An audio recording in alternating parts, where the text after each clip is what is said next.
Good morning. আজকে আমি আবার চলে এসেছি। তোমাদের আগের দিন ছিল স্থিরতড়িতের প্রাথমিক ধারণা, তারপরের অধ্যায় তড়িৎ ক্ষেত্র সম্বন্ধে কিছু আজকে আলোচনা করব। তো প্রথমেই তড়িৎ ক্ষেত্রে যে অংশটা আসে সেটা হচ্ছে কুলম্বের সূত্র।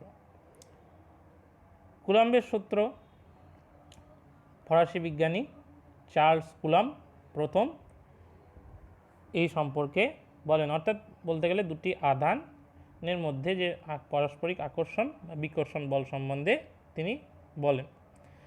তার মতে দুটি বিন্দু আধানের মধ্যে আকর্ষণ বা বিকর্ষণ বল আধান দুটির গুণফলের সমানুপাতিক এবং এদের মধ্যবর্তী দূরত্বের বর্গের ব্যস্তানুপাতিক। ঠিক আছে, এইবার এখানে ছবিটা একটু দেখতে পাচ্ছ না, আমি জুম করে দেখাচ্ছি। দেখো এখানে দুটো আধান আছে, একটা হচ্ছে Q1 আর একটা হচ্ছে Q2, যাদের মধ্যবর্তী দূরত্ব হচ্ছে R দেখা যাচ্ছে, দেখতে পাচ্ছ এখানে। দাঁড়া আমি পয়েন্ট আউট করে দেখাচ্ছি। একটা বিন্দু আধান হচ্ছে Q1 আর একটা বিন্দু আধান হচ্ছে Q2, যাদের মধ্যবর্তী দূরত্ব R। ঠিক আছে, তো কুলম্বের সূত্র অনুসারে যদি বলতে যাই তাহলে বলতে পারি যে আধান দুটির মধ্যে আকর্ষণ বা বিকর্ষণ বল হবে আধান দুটির পরিমাণের, অর্থাৎ তাদের মধ্যে যে দুটি আধানের পরিমাণ তাদের গুণফল, এবং যখন কিনা আর কি হবে, ধ্রুবক হবে, অর্থাৎ আরকে আমরা কনসিডারই করব না, সেটার গুণফল তাদের সমানুপাতিক বলের সমান, অর্থাৎ আকর্ষণ বা বিকর্ষণ বলের সমানুপাতিক। দ্বিতীয় ক্ষেত্রে যখন Q1 Q2 তাদের আধানের আধানটাকে আমরা ধ্রুবক ধরব, তখন তাদের মধ্যবর্তী দূরত্বের কী হয়ে গেল, বর্গের ব্যস্তানুপাতিক। এবার দুটোই যখন কনস্ট্যান্ট নয়, যখন দুটোই কনস্ট্যান্ট হচ্ছে না এরকম ধরে নিয়ে যখন দ্বিতীয়বার করব, সেক্ষেত্রে দেখা যাচ্ছে, দেখতে পাচ্ছ যে F varies Q1 by Q2 by R square, অর্থাৎ সবগুলোই পরিবর্তনশীল। এখানে একটা সমানুপাতিক ধ্রুবক, যেহেতু এটা সমানুপাত, সেটাকে উঠানোর জন্য আমরা একটা ধ্রুবক নিয়ে আসি, সেটা হচ্ছে ধরি কে ড্যাশ, এখানে লেখা আছে দেখতে পাচ্ছ কে ড্যাশ। ঠিক আছে, দেখো কে ড্যাশ ধ্রুবকটা নিয়ে আসা হয়েছে, ঠিক উপরের দিকে লক্ষ্য করো, F is to K K K dash Q1 Q2 by R square, এটা হচ্ছে একটি সমানুপাতিক ধ্রুবক। এইবার এই ধ্রুবকের মান বা বলতে পারো এই ধ্রুবকটির মান বিভিন্ন পদ্ধতিতে বিভিন্ন ধরনের হয়। যেমন সিজিএসে কে এর মান হয়ে যায় 1, এসআইতে হয় কে এর মান 1/4 পাই এপসাইলন 0। ঠিক আছে, এই জন্য এদের দুটো মান পাওয়া যায়। এইবার এখানেও একটা, বিশেষ করে এসআইতে একটা কনস্ট্যান্ট টার্ম বা ধ্রুবক টার্ম চলে আসে, সেটা কি, কিছুই নাই, এপসাইলন 0।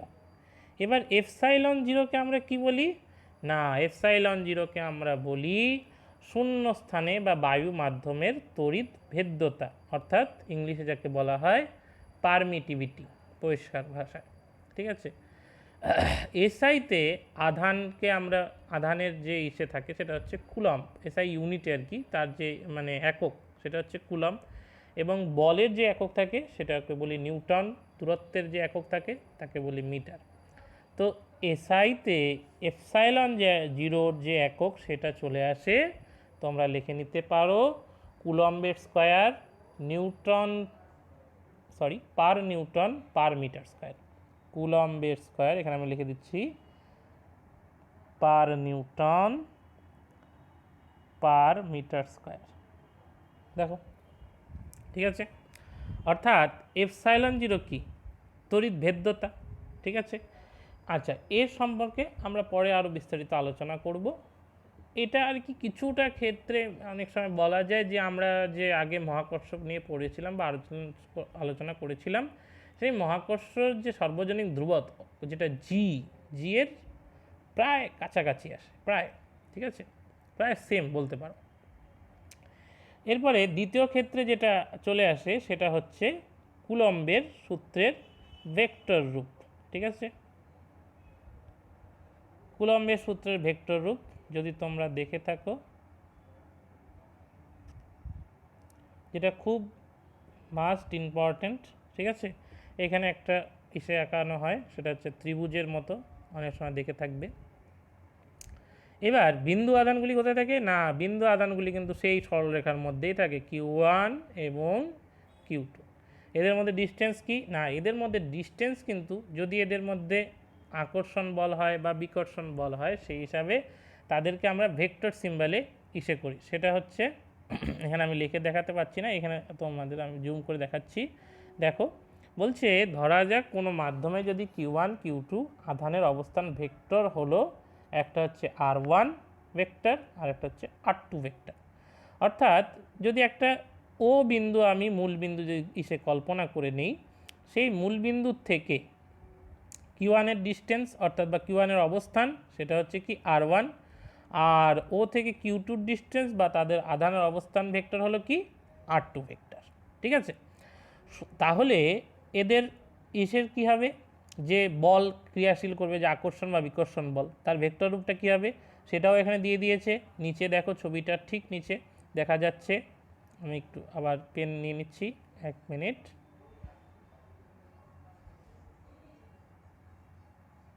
দেখো এইখানে আছে তোমার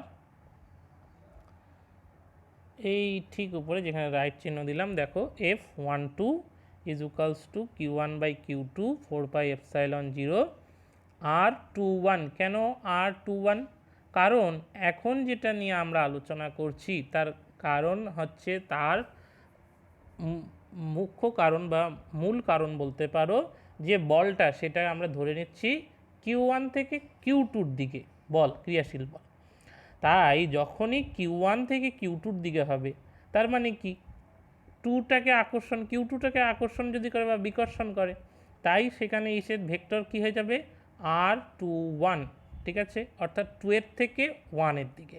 ঠিক আছে, তাই দেখো নিচে R21 তার হোল স্কোয়ার সঙ্গে, যেহেতু এটা ভেক্টর তাই এখানে কি করা হয়, একটা ইউনিট ভেক্টর নিয়ে নেওয়া হয়, অর্থাৎ যে আমাদের যে অবস্থান ভেক্টর বা প্লেস ভেক্টর তার একটা ইউনিট ভেক্টর আমরা নিয়ে নিলাম, সেটা কি R21। এটা কার সমান হচ্ছে, যখনই হ্যাট অর্থাৎ ইউনিট ভেক্টরটাকে তুলে দিচ্ছি, তার জন্য নিচে আমাকে একটা কী নিয়ে আসতে হচ্ছে, আরেকটা আর নিয়ে আসতে হচ্ছে। যদি আমি দেখো পয়েন্ট করছি, আরেকটা কি করতে হচ্ছে, আর নিয়ে আসতে হচ্ছে। কি হয়ে গেল তাহলে, স্কোয়ার থেকে কিউব হয়ে গেল। দেখো কিউব, এখানে কি ছিল স্কোয়ার, এখানে হয়ে গেল কিউব।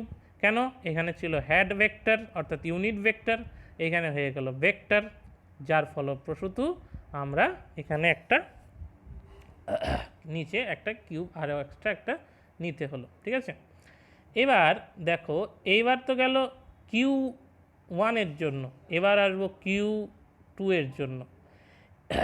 এখানে বলছে, আচ্ছা এখানে একটা জিনিস বলছে সেটা দেখে নাও। বলছে R21 হলো Q1 আধানের সাপেক্ষে Q2 আধানের অবস্থান ভেক্টর, অর্থাৎ R21 কি R2 মাইনাস R1। ঠিক আছে, এই হলো unit vector R21 into R21 hat.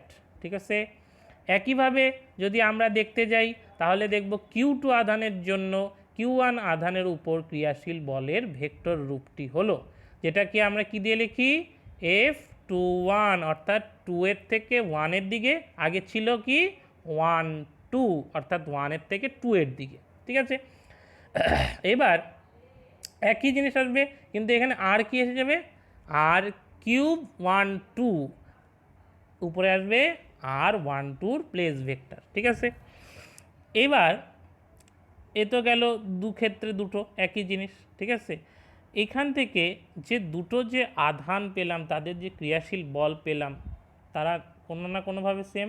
তখন করতে গিয়ে দেখা যাচ্ছে যে এই যে এখানে R21 আর এই যে উপরে দেখো এখানে R12 আর এখানে হচ্ছে R21।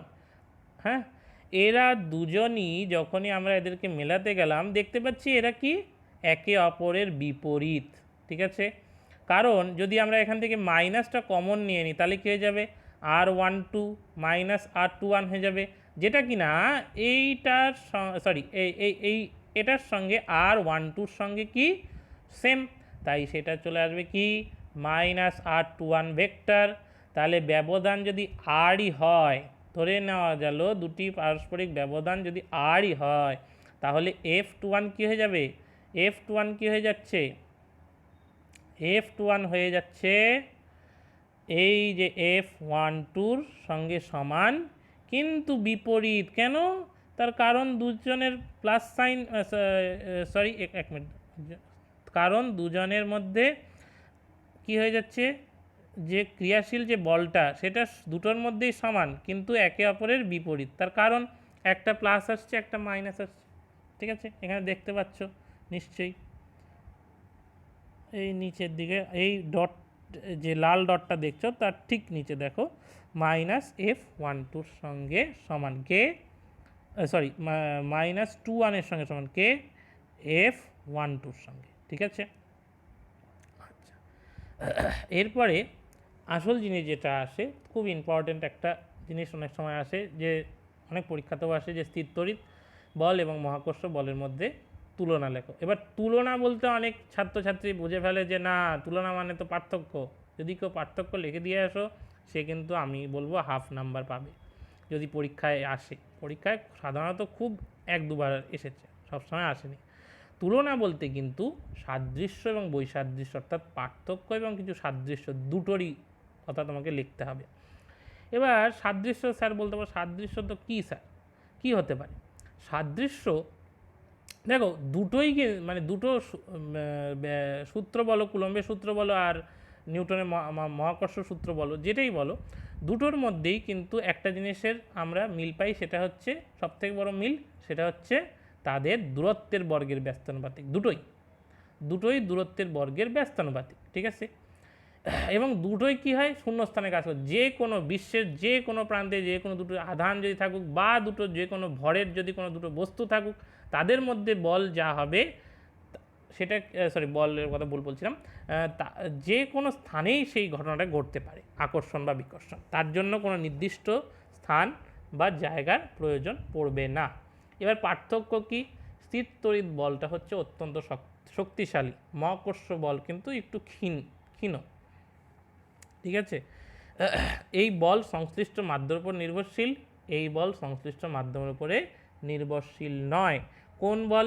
স্থির তড়িৎ বল মাধ্যমের উপর, যে মাধ্যমের উপর করছি সেই মাধ্যমের উপর নির্ভরশীল থাকে, কিন্তু মহাকর্ষ বল কোনো মাধ্যমের উপর নির্ভরশীল হয় না, ঠিক আছে।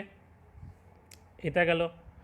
এইবার সব থেকে ইম্পর্টেন্ট জিনিস যেটা আমরা এখন আসি সেটা হচ্ছে মাধ্যমের পরাবৈদ্যুতিক ধ্রুবক, ঠিক আছে।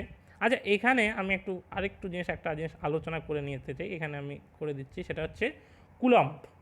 অনেক সময় কোশ্চেন আসে কুলম্ব কী জিনিস বা একক আধান কাকে বলে, ঠিক আছে, বা এক কুলম্ব কী, অনেক সময় আসে।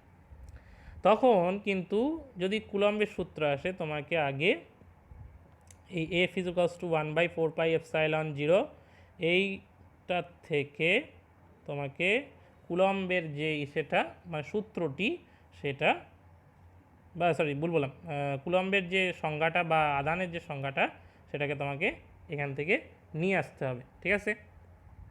এই 4πε0 1/4πε0 এর ভ্যালু আসে 9 × 10⁹ ওই কিসে? এসআইতে, মনে রাখবা কিসে আসে? এসআইতে, ঠিক আছে, হ্যাঁ। এবং অনেক সময় দেখা গেছে যদি বিন্দু আধানগুলো যদি মানে আধানগুলি অর্থাৎ Q1 Q2 অনেক সময় যদি বিন্দু আধান ধরি, সেগুলো কি হয়ে যায় অনেক সময় একক হয়ে যায়, অর্থাৎ এক একক হয়ে যায়, ঠিক আছে। বা যদি কিউ ধরে নিই আমরা, যদি সরাসরি কিউ ধরে নিই, এখানে তো আধানের সরি যেহেতু আধানের সংখ্যা আমরা বলছি, তাই এদেরকে যদি কিউ ধরে নিই, এদের দুটোকে যদি কিউ ধরে নিই, অনেক সময় দেখা যাচ্ছে কিউ এর ভ্যালু আসে +-1, ঠিক আছে, +-1 চলে আসে, হ্যাঁ। কিউ এর আধান কিউ এর মান, সরি ভুল বললাম, কিউ এর মান আসে +-1, ঠিক আছে, কিসে? এসআইতে। এইবার আধানের সংজ্ঞা বা একক আধানের সংজ্ঞা দিতে গিয়ে বলা হচ্ছে দুটি সমপরিমাণ বিন্দু আধানকে শূন্যস্থানে বা বায়ু মাধ্যমে 1 মিটার দূরত্বে রাখলে যদি এরা পরস্পরের উপর 9 × 10⁹ নিউটন বল প্রয়োগ করে তবে প্রতিটি বিন্দু আধানকে একক আধান বলা হয়। একেই আমরা কি বলি? কুলম্ব বলি, 1 কুলম্ব বলতে পারো। ঠিক আছে, এবার যেটা আমরা এবারে নেক্সট যেটা আমরা যাচ্ছিলাম সেটা হচ্ছে তোমাদের এই মাধ্যমের পরাবৈদ্যুতিক ধ্রুবক। আচ্ছা, এখানেও আরও একটু জিনিস যেটা বলার আছে সেটা আমি বলে রাখি। সেটা হচ্ছে যে এবার এ তো গেল কুলম্ব হচ্ছে ইসের, তোমার হচ্ছে এসআইতে একক। হ্যাঁ, ইসেতে আমরা সিজিএস আমরা বলি ইএসইউ, ইলেকট্রনিক চার্জ ইউনিট, বা সংক্ষেপে আমরা বলি ইএসইউ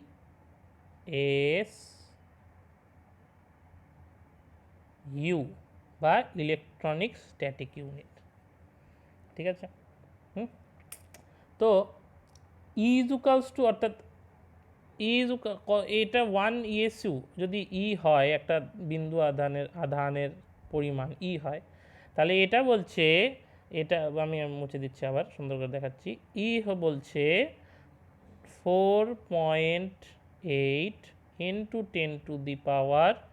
10⁻⁻10 ইএসইউর সমান, এবং 1.6 × 10⁻⁻19 কুলম্বের সমান। ঠিক আছে, এখানে একটু বুঝতে অসুবিধা হচ্ছে, কুলম্বের সমান। ঠিক আছে, 10⁻19। ঠিক আছে, আমি এখানে সুন্দর করে লিখে দিচ্ছি,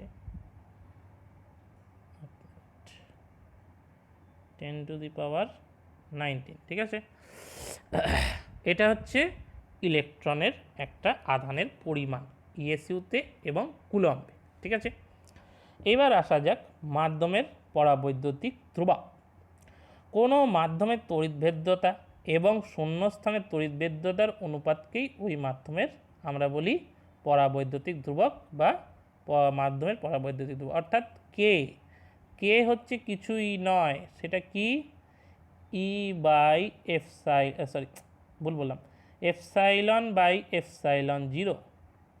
ঠিক আছে, ε/ε0। বোঝা গেল? এই যেহেতু এটা অনুপাত, তাই এর কোনো একক আমরা পাই না।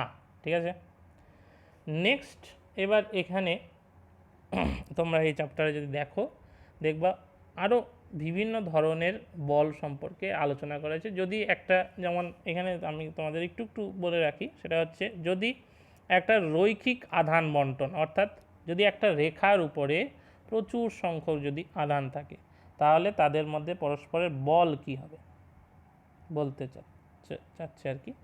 সেই ক্ষেত্রে আমরা পাই এসআইতে পাই এফের মানটা পাই, যদি ভেক্টরে লিখি, F vector is equals two Q0/4πε0 integration, এখানে জায়গা কম হচ্ছে, integration λ/r² r hat dl, নিচে লিখলাম। হ্যাঁ, দেখে নাও একটু। এখানে এটা আসে তোমার আধান বন্টন, অর্থাৎ যদি ল্যামডা হচ্ছে কিছু না, ল্যামডা হচ্ছে রৈখিক ঘনত্ব আধানের, অর্থাৎ একটা রেখার মধ্যে কত পরিমাণ আধান থাকতে পারে সেটা ল্যামডা সম্পর্কে লিখতে গিয়ে বলা হচ্ছে যে আধান বাই দৈর্ঘ্য ল্যামডা, যখন আমরা ইসে করতে যাচ্ছি, জায়গাটা মুছে দিই, আমি বলে দিচ্ছি। এখানে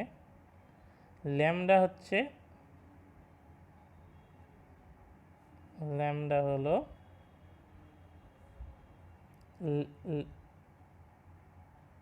ল্যামডা হচ্ছে আধান, অর্থাৎ কিউ, আর এল যদি ডিস্টেন্স হয় Q/L, ল্যামডা অর্থাৎ আধান রৈখিক ঘনত্ব। এটাই হচ্ছে আসল ইসে। এখান থেকেই আমরা ইসে করি যে কত পরিমাণ আধান একটা রৈখিক সরলরেখার উপরে থাকতে পারে। ঠিক আছে, হলো, এ তো গেল তোমার রৈখিক আধান বন্টন, এছাড়াও ক্ষেত্র আধান বন্টন থাকে। ক্ষেত্র আধান বন্টন দেখতে পারো, এই যেরকম করে একটা ক্ষেত্রফল যদি আঁকাই, এই ক্ষেত্রের মধ্যে একটা যে আধান, যতগুলো আধান থাকবে সেই আধানের বন্টন কিভাবে হতে পারে তার উপরেও এসে থাকে। সেটা আসে, এখানে আমি লিখছি দেখো, যদি ভেক্টর সাইন নেই এসআইতে যদি করি, তাহলে Q by 4 pi epsilon 0 integration S. ঠিক আছে, এখানে মনে রাখবা ইন্টিগ্রেশন এস। আচ্ছা, ওটাতে কিন্তু ইন্টিগ্রেশন এল ছিল, হ্যাঁ, অর্থাৎ টোটাল লেন্থের জন্য। এখানে হচ্ছে পুরো ক্ষেত্রের জন্য সেটা আসে ইন্টিগ্রেশন এস সিগমা আর স্কোয়ার আর ডিএস। ঠিক আছে, আগে দেখেছিলে সিগমার জায়গায় ছিল ল্যামডা, এবার এখানে আছে সিগমা হচ্ছে তোমার আধানের তলমাত্রিক ঘনত্ব, যেটা আমরা আগে পড়ে এসেছি, যেটা প্রথম চ্যাপ্টারে অলরেডি ছিল। যেটা আধানের তলমাত্রিক ঘনত্ব তোমাদের বলেছি যে একটা তলের মধ্যে কত পরিমাণ আধান তার মধ্যে থাকতে পারে, তোমরা জেনেছো সেখান থেকে যে সূচিমুখের মধ্যে সবথেকে বেশি পরিমাণ আধান থাকতে পারে।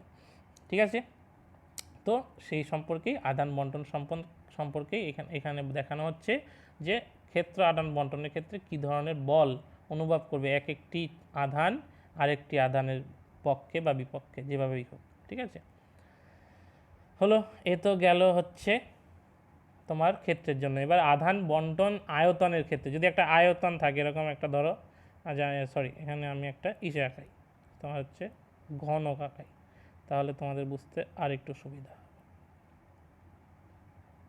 ঠিক আছে, এই ঘনকের মাঝখানে যদি কোনো আধান থাকে, তাহলে তাদের কি হবে, মানে তাদের আধানের আধান বন্টন কীরকম হবে। এই ক্ষেত্রেও আসে আধানের আয়তন মাত্রিক ঘনত্ব, যেটা দেখি আমরা রো দিয়ে, রো দিয়ে, সেটা হচ্ছে আধান বাই আয়তন, অর্থাৎ চার্জ বাই ভলিউম। ঠিক আছে, তো এটা যদি ইন্টিগ্রেশন করতে যাই তাহলে আমরা দেখি যে D Q equals to rho dV, এই ইন্টিগ্রেশনটার থেকে আমরা একটা চার্জের জন্য বের করে পরে পুরো আয়তনের হিসাবে বার করি যে কতটা পরিমাণ আধান একটা আরেকটার উপরে কার্যক্রিয়াশীল হবে। এগুলো অত যে খুব ইম্পর্টেন্ট বা খুব জরুরি, এটা আর কি অঙ্ক করার জন্য খুব জরুরি। অঙ্ক এই চ্যাপ্টারে এই বিষয় নিয়ে প্রচুর অঙ্ক আছে এবং এটা তোমাদের জন্য খুবই জরুরি। এই আধান বন্টনটা জেনে রাখা দরকার, ব্যাস, আর কিচ্ছু নয়। ঠিক আছে, অর্থাৎ এটা একটা ফর্মুলা হিসেবে ইউজ করতে পারো, তোমাদের পরীক্ষা হলে অনেক সময় আসে যে এই আধানের উপরে এখানে যদি একটা আধান থাকে তাহলে তার উপরে কীরকম বল ক্রিয়াশীল হবে। তার জন্য তোমাদের অবশ্যই 12-এ ইন্টিগ্রেশন শেখানোও হয়েছে ম্যাথে, তোমরা ইন্টিগ্রেশন জানো, সেখান থেকে তোমরা খুব সহজেই অঙ্কগুলো সলভ করতে পারবে। ঠিক আছে, এইবার আসা যাক নেক্সট স্লাইডে, যেটা হচ্ছে তড়িৎ ক্ষেত্র এবং ক্ষেত্র প্রাবল্য। ঠিক আছে,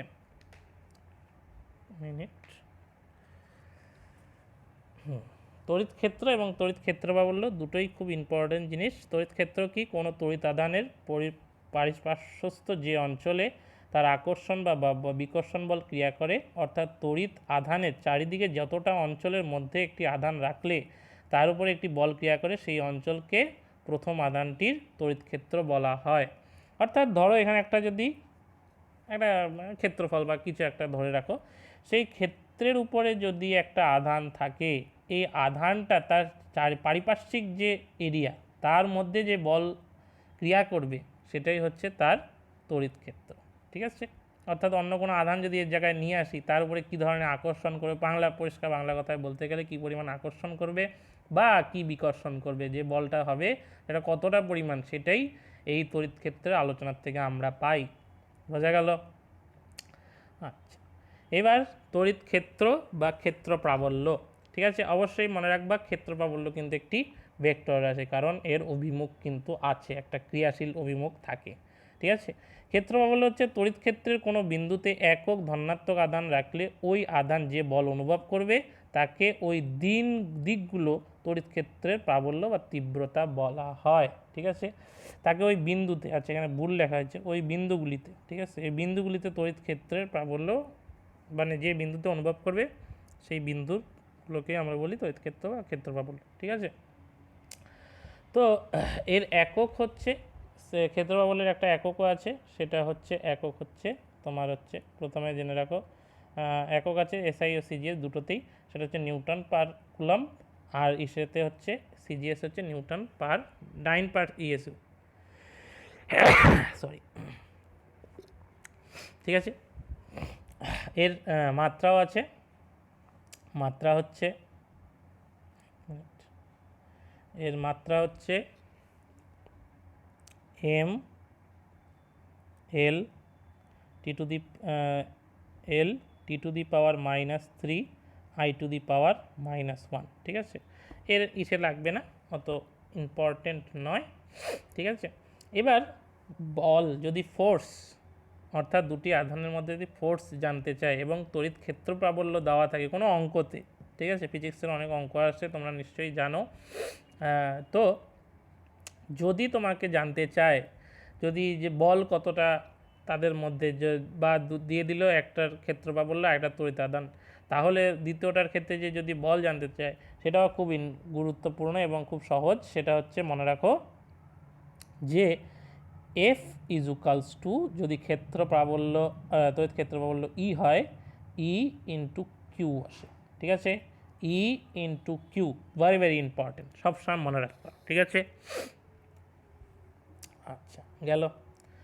আচ্ছা এরপরে এক মিনিট, এইবার আসে মেন ইম্পর্টেন্ট জিনিস যেটা আমরা ইসের ক্ষেত্রেও দেখেছি, চৌম্বকের ক্ষেত্রেও দেখেছি, সেটা হচ্ছে তড়িৎ বলরেখা। মনে রাখো, ভেরি ভেরি ইম্পর্টেন্ট। হ্যাঁ, এক মিনিট, তড়িৎ বলরেখা যেমন চুম্বকের মধ্যে দেখো বলরেখার নির্গত, তোমাদের চুম্বক আছে পরে আছে, তেমনি তড়িতেরও যদি একটা আধান থাকে সেই আধান থেকেও কিন্তু বলরেখা বের হতে দেখা যায়। অর্থাৎ যেহেতু তড়িৎ ক্ষেত্র প্রাবল্য আছে বা ক্ষেত্র মানে তড়িৎ ক্ষেত্র তাদের মধ্যে পাওয়া যায়, তাদের মধ্যে ক্ষেত্র প্রাবল্য তোমরা দেখে থাকবে ইসের ক্ষেত্রে, তোমার যদি ইসে পড়ে থাকো কেউ ইন্টারেস্টে যদি পড়ে থাকো নর্থ পোল এবং যদি সাউথ পোল থাকে একটা বার ম্যাগনেটের মধ্যে, তাহলে দেখো তাদের মধ্যে কি হয়, নর্থ থেকে সাউথের দিকে সবসময় কি হয়, আকর্ষণ বল কাজ করে। ঠিক তেমনি এখানেও তড়িৎ ক্ষেত্র প্রাবল্যে তাই হয়ে থাকে, প্লাসের থেকে মাইনাসের দিকে বলরেখাগুলি যায়। এবার এখানে একটা খুব গুরুত্বপূর্ণ ইম্পর্টেন্ট জিনিস, একটা অনেক সময় বহুবার এই কোশ্চেন আসে, এটা বহুবার, মানে তার কোনো গুণাগুন্তি নেই। সেই কোশ্চেনটা হচ্ছে দুটি বলরেখা পরস্পরকে কখনো ছেদ করতে পারে কিনা। সবসময় মনে রাখবা যে কখনোই দুটি বলরেখা পরস্পরকে ছেদ করতে পারে না, কারণ বলরেখা দুটি একটি বিন্দুতে ছেদ করলে ছেদ বিন্দুর মধ্যে দিয়ে দুটি বলরেখার জন্য বিভিন্ন দিকে দুটি স্পর্শক টানা যেতে পারে। সেক্ষেত্রে তড়িৎ ক্ষেত্রে একটি বিন্দুতে তড়িৎ ক্ষেত্র প্রাবল্য দুদিক থাকতো, তা কিন্তু ক্ষেত্র প্রাবল্য তো দুদিকে থাকা সম্ভব নয়, একদিকেই তার দিক হবে।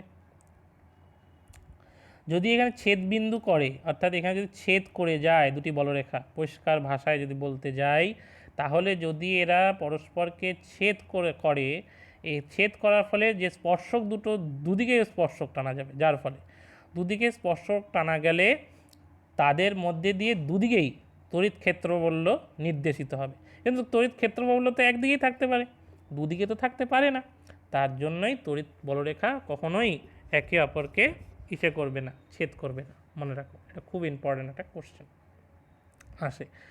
এখানে তোমরা দেখে থাকবে তোমাদের বইতে অনেক জায়গায় দেওয়াও আছে বলরেখার সাহায্যে তড়িৎ আধানের তড়িৎ প্রাবল্য আর কি, এটা অতটা ইম্পর্টেন্ট নয়। ঠিক আছে, এইখানে আমি একটা জিনিস বলে দিচ্ছি, সেটা আমি একটু আলোচনা করেও নিচ্ছি, সেটা হচ্ছে তোমাদের কুলম্বের উপপাদ্য, ভেরি ভেরি ইম্পর্টেন্ট, অনেক সময় এসে যায়। এখানে আমি ছবিটা আঁকিয়ে দিচ্ছি, ছবিটা নেই।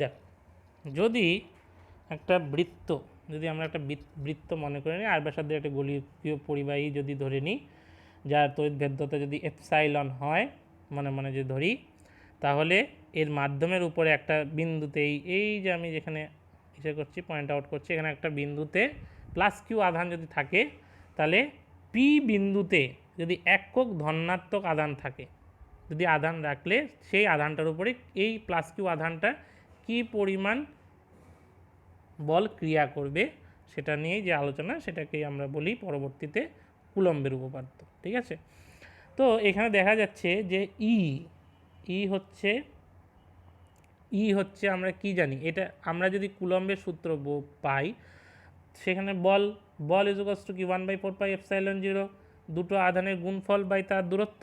ঠিক আছে, তো এইখানে তো দূরত্বটা কি, এদের মধ্যে দূরত্বটা হচ্ছে এই রকম, অর্থাৎ এই যে বৃত্তটির তোমার বৃত্তের যে পরিধির যেটুকুনি অংশ, সেটুকুনি হচ্ছে তাদের মধ্যে দূরত্ব।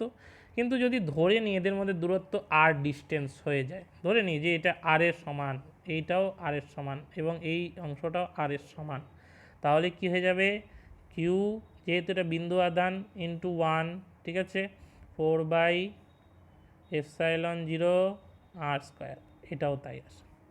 ঠিক আছে, এইটাই পরবর্তীতে আমরা লিখি, এখানে এপসাইলন জিরো, এখানে এপসাইলন আসে, বললাম আমি, এখানে এপসাইলন আসে।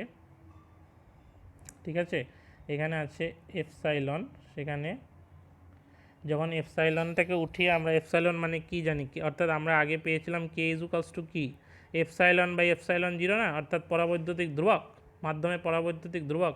সেই ε0টা যদি আমরা এখানে বসিয়ে নিই এই এপসাইলনের জায়গায় কে ε0, তাহলে একটা নতুন সিম্বল পেয়ে যাই এবং 4πε0 কে ε0 আর এটাকে আমরা লিখি সিগমা দিয়ে, অর্থাৎ সর্বশেষে মানে সমস্ত বুঝে দিচ্ছি, এর ভ্যালু যেটা পাই সেটা হচ্ছে সিগমা বাই কে ε0, এটা চলে আসে। ঠিক আছে, এবার কিউ আধানটা তো ইসের উপরে পুরাটাই, মানে এই যে কিউ আধানটা যে ছিল, এবার আমরা প্রথমে ধরলাম একটা আরেকটার বিরুদ্ধে এগেস্ট, অর্থাৎ প্লাস কিউ আধান এই পি এর উপরে। এরকম যদি পুরো অসংখ্য আধান এই টোটাল বৃত্তটার উপরে থাকে, তাহলে কি এসে যায়, উপরে এসে যাবে তাহলে 4πr², তাহলে তাই আসে না, তো উপরে 4π নিচে 4π কেটে কেটে চলে যায়, আর সিগমা পড়ে থাকে।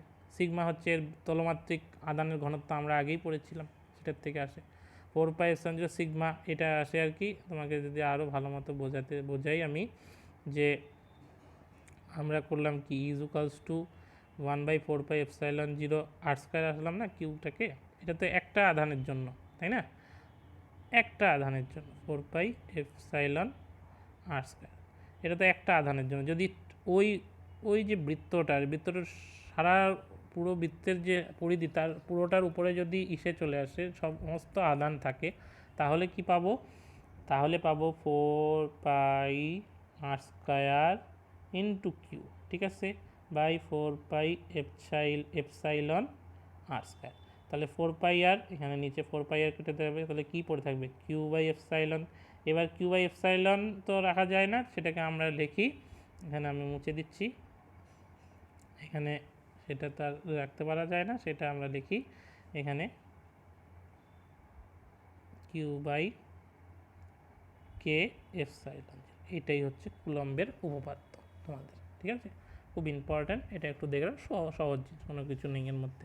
হ্যাঁ, আচ্ছা, তড়িৎ বলরেখা গেল। এবার তড়িৎ দ্বিমেরুর যেটা অর্থাৎ ইলেকট্রিক ডাইপোল, বলছে সমপরিমাণ এবং বিপরীতধর্মী দুটি বিন্দু তড়িতাধান ক্ষুদ্র দূরত্বের ব্যবধানে যে সংস্থান গঠন করে তাকেই আমরা কি বলি, তড়িৎ দ্বিমেরু। আচ্ছা, দাঁড়া 1 মিনিট, আমি একটু চেক করে নিই, এখানে আমি করেছিলাম না। আচ্ছা, এবার তড়িৎ দ্বিমেরু ভ্রামক এখানে আছে।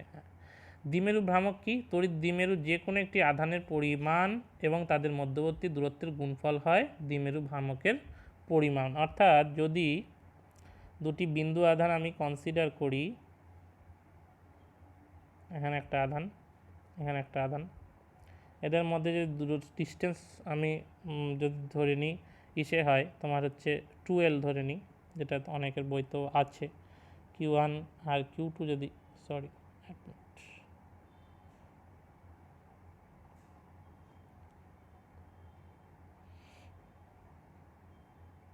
এটা যদি Q2 ধরে নিই, তাহলে দ্বিমেরু ভ্রামক কত হবে? দ্বিমেরু ভ্রামক বলছে পি, যদি এরা ভেক্টরে থাকে পি ইজুকাল টু, যেহেতু দ্বিমেরু ভ্রামক একটা ভেক্টর রাশি, এটার দিক থাকে, তাহলে বলছে 2Q, এদের আধান যদি Q2 ইসে Q1 Q2 জায়গায় যদি সরি হ্যাঁ Q1 Q2 জায়গায় ইসে Q থাকে, একটা প্লাস কিউ একটা মাইনাস কিউ, প্লাস কিউ একটা মাইনাস কিউ যদি থাকে, অর্থাৎ এদের মধ্যে যদি আকর্ষণ বল ক্রিয়াশীল হয় 2Q into L vector, sorry Q into L vector, অর্থাৎ যেহেতু ডিস্টেন্স হচ্ছে 2L, ঠিক আছে। হ্যাঁ, এবার এসআইতে এবং সিজিএসও এর ইসে থাকে, সেটা হচ্ছে ইএসইউ ইন্টু সেন্টিমিটার, সিজিএসএ, এসআইতে হচ্ছে কুলম বা ইন্টু মিটার, ঠিক আছে। দ্বিমেরু ভ্রামকের এটা একক লিখে রাখবো, অবশ্যই লিখে রাখবো অবশ্যই যা যা আমি বলছি। এ তো গেল দ্বিমেরু ভ্রামক সম্বন্ধে।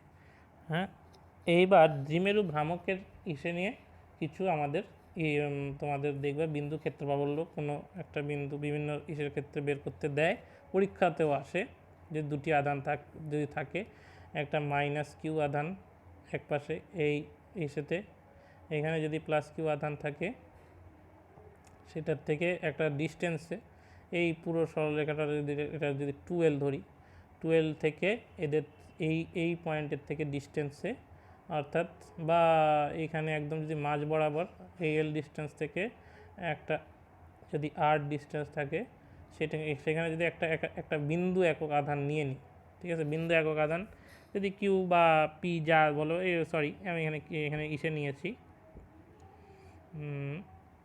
তোমার হচ্ছে কিউ নিয়েছি, কিন্তু কিউ না,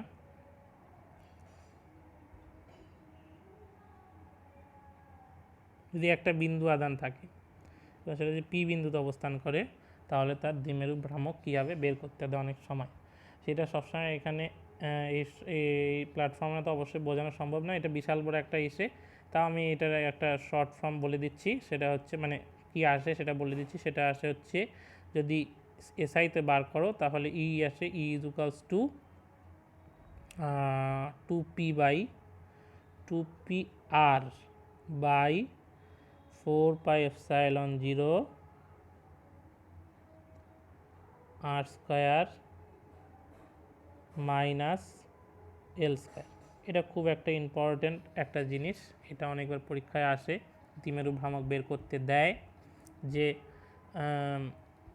তোমার হচ্ছে পি বিন্দুতে লব্ধি ক্ষেত্র প্রাবল্য, মানে দ্বিমেরু ভ্রামক থেকে লব্ধি ক্ষেত্র প্রাবল্য বের করো এই বিন্দু আধানের জন্য, ঠিক আছে। এ তো সরলরেখার বেসিসে আছে, তারপরে লম্ব সমদ্বিখণ্ডকের উপরেও আছে, সেটাতেও প্রায় সেম আসে কিন্তু একটু আলাদা আসে।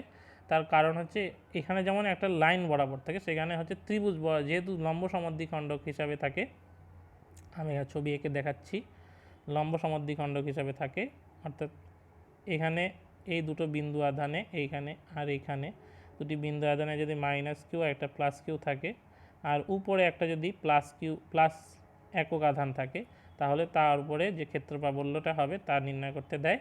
এবার এই বরাবর তো যদি প্লাস থাকে তাহলে কী হবে, আকর্ষণ হবে, যেহেতু এটা প্লাস আর এটা হচ্ছে মাইনাস, তাই এদের মধ্যে আকর্ষণ হবে, কিন্তু এই বরাবর কী হয়ে যাবে, বিকর্ষণ হয়ে যাবে। এই যে আকর্ষণ বিকর্ষণের খেলায় এখানে তৈরি হয়ে যায় দুটি উপাংশ পাই, সেটা তোমার হচ্ছে ইসে বরাবর উপাংশ হয়ে যায়, অর্থাৎ তোমার হরাইজেন্টালি উপাংশ হয়ে যায় কস থিটা, যদি থিটা কোণে আনত থাকে তাহলে এটা হচ্ছে কস থিটা, আর তোমার যদি ভার্টিক্যালি দেখি তাহলে সেটা হয়ে যাবে সাইন থিটা।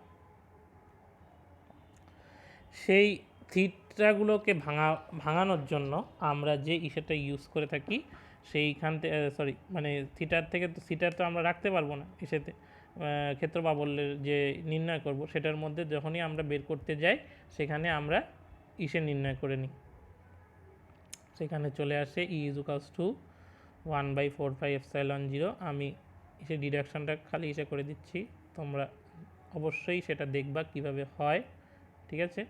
সেটা সবারই বইতে দেওয়া থাকবে, সবাই কিছু হিসেবে তো পড়ছো বই নিশ্চয়ই, সেখানে দেখবা r² l² 3/2 আসে, ঠিক আছে?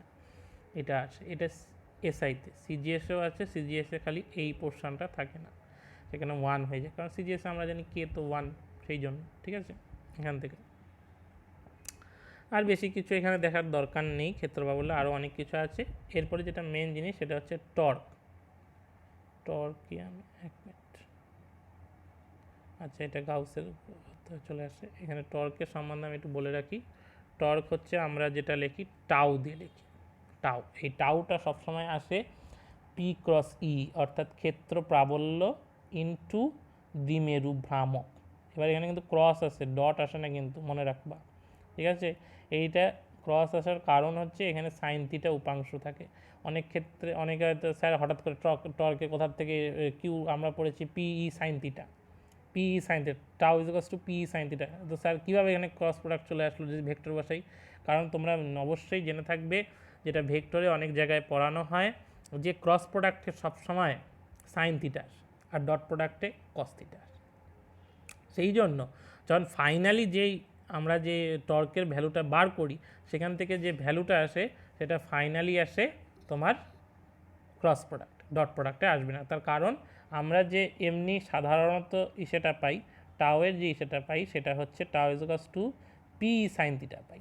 এই সাইন থিটার থেকে যখনই আমরা ভেক্টর ফর্মে নিয়ে যাব সেটা হয়ে যাবে তোমার ক্রস প্রোডাক্ট, ডট প্রোডাক্ট অবশ্যই নয়, ঠিক আছে? আর দ্বিতীয় কথা যেটা বলে রাখি, থিটা 0-তে সবসময় টর্ক কী হয়ে যায়? 0 হয়ে যায়, কারণ সাইন 0-তে কিন্তু সাইন 0 পুরোপুরি 0 এবং 180 ডিগ্রি। যখন লম্ব অবস্থান থাকবে, মানে ছবি তো আমি আঁকাইনি, আচ্ছা আমি তাও আঁকিয়ে দেখাচ্ছি। এর ধরো দুটো আধান আছে এখানে, এটা Q1 এটা Q2 যদি থাকে, হলো। এইবার এইখানে যদি একটা উলম্ব টানি এখান থেকে, এই যে থিটা কোণটা, এই থিটা কোণটা যখন 90 ডিগ্রি হবে তখনই হবে সর্বোচ্চ, কিন্তু 0 ডিগ্রিতে এসে গেলেই এর মধ্যে আর কোনো ধরনের টর্ক ক্রিয়াশীল হবে না, ঠিক আছে? মনে থাকবে, আশা করি ভুলবা না, ঠিক আছে? এবার যেটা খুব খুব খুব ইম্পর্টেন্ট এই চ্যাপ্টার সেটা হচ্ছে গাউসের উপপাদ্য। গাউসের উপপাদ্যর যাওয়ার আগে কিছু জিনিস আমি তোমাদের বলে রাখি, সেটা এখানে অবশ্যই আমার বলে রাখা উচিত। সেগুলো হচ্ছে গাউসের উপপাদ্য জানার আগে সবসময় মনে রাখবা ক্ষেত্র ভেক্টর কি। ক্ষেত্র ভেক্টর হচ্ছে কিছুই না, ক্ষেত্র ভেক্টর হচ্ছে বা ক্ষেত্র ভেক্টর যেটাকে বলি হচ্ছে যদি আমরা একটা ক্ষেত্রফল বিবেচনা করি বা ধরে নিই, যদি এই ক্ষেত্রের এইটুকুনি অংশ তোমার হচ্ছে এইটুকুনি পোর্শন, যদি আমরা যে অংশটা আমি কালো করছি দেখতে পাচ্ছ নিশ্চয়ই, সেইটুকুনি অংশটা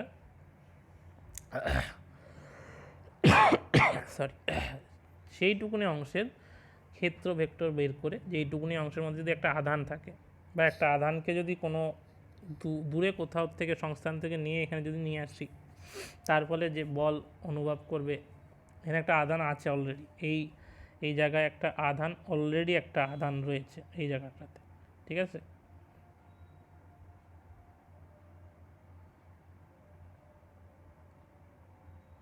এখানে যদি একটা আধান অলরেডি থাকে তাহলে এবার এর মধ্যে যদি একটা আমি আধান নিয়ে আসি, কোনো বিন্দু আধানকে, তাহলে সে কি পরিমাণ বল অনুভব করবে সেটাই হচ্ছে সেইটুকুনি এরিয়ার ক্ষেত্র ভেক্টর। সের বেসিসে আমরা ইন্টিগ্রেশন করে ফুল এরিয়ার জন্য বা ফুল ক্ষেত্রফলের জন্য, সম্পূর্ণ ক্ষেত্রফলের জন্য আমরা ইসে বার করতে পারি, ঠিক আছে? কোনো অসুবিধা হয় না আমাদের। আচ্ছা, এখানে তড়িৎ ফ্লাক্সও আছে, তড়িৎ ফ্লাক্স সম্বন্ধে একটু বলে রাখি। তড়িৎ ফ্লাক্স হচ্ছে তোমার বলছে যদি কোনো তলের মধ্যে দিয়ে লম্বভাবে অতিক্রান্ত বলরেখার সংখ্যাকেই আমরা বলি তড়িৎ ফ্লাক্স। অর্থাৎ যদি দিয়ে তোমার এই ক্ষেত্রটা দিয়ে যে পরিমাণ বলরেখা বের হবে বা নির্গত হবে এখান থেকে, সেটাই হচ্ছে কি তড়িৎ ফ্লাক্স হবে। ঠিক আছে, হ্যাঁ, এটা কিন্তু একটা স্কেলার রাশি। ঠিক আছে, মনে রাখবা। এবার যেটা আসল জিনিস, এখানে আরও অনেক কিছু আছে, অনেক গল্প আছে আর কি পরিষ্কার বলতে গেলে।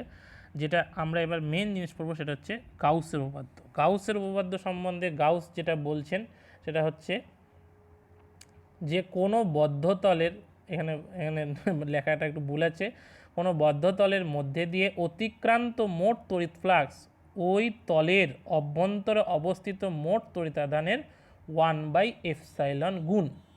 ঠিক আছে, এখানে এখানে বদ্ধ হবে, এই লেখাটা ভুল আছে, আর এখানে তলের হবে, এই লেখাটা ভুল আছে। ঠিক আছে, আমি কেটে দিলাম এই জায়গাগুলো। এখানে লিখবা, আমি প্রথমে লিখবা বদ্ধ, আমি রেখে দিচ্ছি এখানে বদ্ধ তলের, আর এখানে তলের।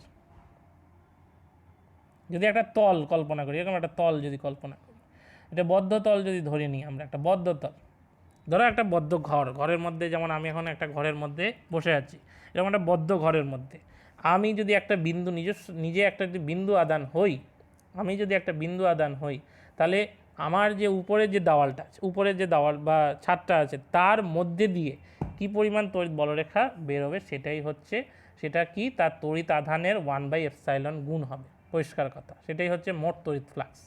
ঠিক আছে, এটা গাউসের মতে। সেখান থেকে আমরা পাই ইন্টিগ্রেশন সারফেস ইন্টিগ্রাল। ঠিক আছে, ঠিক আছে, সেটা সারফেস ইন্টিগ্রাল আসে। তো কোনো বদ্ধতলের মধ্যে দিয়ে অতিক্রান্ত মোট তড়িৎ ফ্লাক্স ওই তলের অভ্যন্তরে অবস্থিত মোট তড়িতাধানের 1/ε গুণ হবে। ঠিক আছে, 1/ε গুণ হলে গাউসের সূত্র অনুসারে যদি আমরা এটাকে আমরা ম্যাথামেটিক্যাল টার্মে লিখি, surface integral E dot DS equals to Q/ε আসে, সবসময় মনে রাখো। ঠিক আছে, যদি এটা সারফেস ইন্টিগ্রেশন এখানে মাথাটা গোল দিতে হয়, ইন্টু এস লিখতে হয়, ব্যাস এইটুকুনি। এটাই এসে যায় তোমার গাউসের উপপাদ্য। গাউসের উপপাদ্য সম্পর্কে এখানে তেমন আর কিছু লাগবে না, যেটা মেনলি আসে গাউসের উপপাদ্যটি বিবৃত করো এবং ম্যাথামেটিক্যাল টার্মটা দেখাও, প্রমাণও করতে দেয় অনেক সময়, প্রমাণটা একটু দেখে রাখবে যে গাউসের উপপাদ্য কীভাবে আসলো বা কী বৃত্তান্ত। একটা বিন্দু আদান ধরে নিয়ে আমরা যদি করি, তাহলে এটা খুব সহজে আমরা প্রমাণ করতে পারি যে মোট তড়িৎ ফ্লাক্স হচ্ছে কি, তার তড়িতাদানের তড়িতাদানের সঙ্গে গুণফল ইন্টু 1/ε।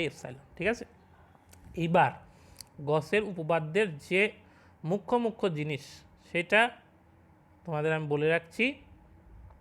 একটা হচ্ছে গোলীয় খোলকের জন্য হয়, এবার খোলকের ভেতরে এবং বাইরে দুটোর জন্যই আসে অনেক ক্ষেত্রে। একটা অসীম দৈর্ঘ্য ঋজুর ক্ষেত্রে আসে, একটা অসীম পরিবাহী সুষম বা আহিত সমতল পাতের জন্য কোনো বিন্দু আধানে তড়িৎ প্রাবল্য আসে। এগুলোই ইম্পর্টেন্ট, এগুলো খুব বেশি ইম্পর্টেন্ট, এগুলো অনেক সময় অনেক পরীক্ষায় দেবে। এবার আমার মতে কিন্তু এবছর একটা তো আসা উচিতই। ঠিক আছে, তো আজকে এই পর্যন্তই। গসের আমি এখানে বোঝানো একটু অসুবিধা, তাও আমি বলে রাখি। একটা হচ্ছে গোলকের মধ্যে, গোলকের ভেতরে এবং বাইরে দুটো, অনেক সময় দুটোও দিয়ে দেয়। অর্থাৎ যদি একটা এখানে ধরো একটা বিন্দু আধান রাখা আছে, এই জায়গাটাতে একটা আধান রাখা আছে, ধরো একটা +Q আধান রাখা আছে, এর থেকে একটু বাইরে একটা আধান ধরে নিলাম একটা একক আধান ধরে নিলাম। একক আধান যদি একক একটা আধান ধরে নিই, প্লাস আধান বা প্লাস বা মাইনাস যা ধরো, সেটা একক আধান যদি ধরি, তার উপরে যে এই আধানটি এটার উপরে যে কী পরিমাণ বল ক্রিয়াশীল, অর্থাৎ বিকর্ষণ বল অবশ্যই হবে, কারণ এখানে পজিটিভ আছে, পজিটিভ, তাই এদের মধ্যে যে বিকর্ষণ বলটা সেটা কী পরিমাণে হবে, সেটা 1 নম্বর আসে। 2 নম্বর, এ তো গেল তোমার বাইরে। ভেতরে যদি ভেতরে থাকে, যদি একটা বিন্দু আধান সারফেসের উপরে, অর্থাৎ বৃত্তটার সারফেসের উপরে থাকে +Q আধান, তাহলে যদি ভেতরে কোনো কেন্দ্রবিন্দুতে বা কোথাও কেন্দ্রতে যদি থাকে, তাহলে কিন্তু 0 হয়ে যাবে, মনে রাখবে সবসময়, কারণ কেন্দ্রতেই হোক বা ভেতরেই হোক সবসময় সেটা 0ই আসে, কখনো সেক্ষেত্রে আসে না। গাউসের উপপাদ্য অনুযায়ী আমাদের সবসময় সেটা 0 আসবে। আচ্ছা, অসীমে দীর্ঘঋজুর জন্য আসে এগুলো সব তলমাত্রিক ঘনত্ব বা যে রৈখিক ঘনত্ব সেগুলোর উপরে বেস করে আমরা করি। আর অসীম পরিবাহী দীর্ঘঋজু যেটা বললাম সেটাও অবশ্যই মনে রাখবা, সেটাও কিন্তু তোমাদের এরকম ছবি থাকে। এটা ভেরি ভেরি ইম্পর্টেন্ট, এই বছরের জন্য তো খুবই ইম্পর্টেন্ট, এটা একটু ভালো মতো লক্ষ্য করো। এরকম পাঁচটা তো একটু ভুল হয়ে গেল, কাটা আবার রাখছি।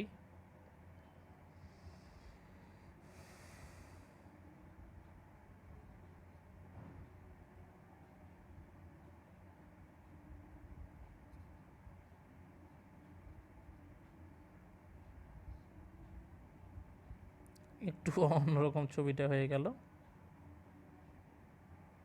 এরকম ছবি থাকে বিন্দু আধানের জন্য। এবার সেটা ফানেলের মধ্যেই হয়, ঠিক আছে, চোঙের মধ্যে কল্পনা করে আমরা করি। যদি চোঙের মধ্যে যদি মানে চোঙের যেখানে চোঙটা আঁকালাম সেই চোঙের মধ্যে যদি একটা এসে থাকে আধান থাকে, বিন্দু আধান থাকে, তাহলে এই সব আধানগুলো তার উপরে কি পরিমাণ বল ক্রিয়াশীল করবে সেটাই আসে হচ্ছে তোমার তড়িৎ ক্ষেত্র বা বললো সেই বিন্দু আধানের জন্য। ঠিক আছে, আজকে এই পর্যন্তই। ঠিক আছে, পরের দিন আমি অবশ্যই আবার আসবো অন্য একটা চ্যাপ্টার নিয়ে। Thank you.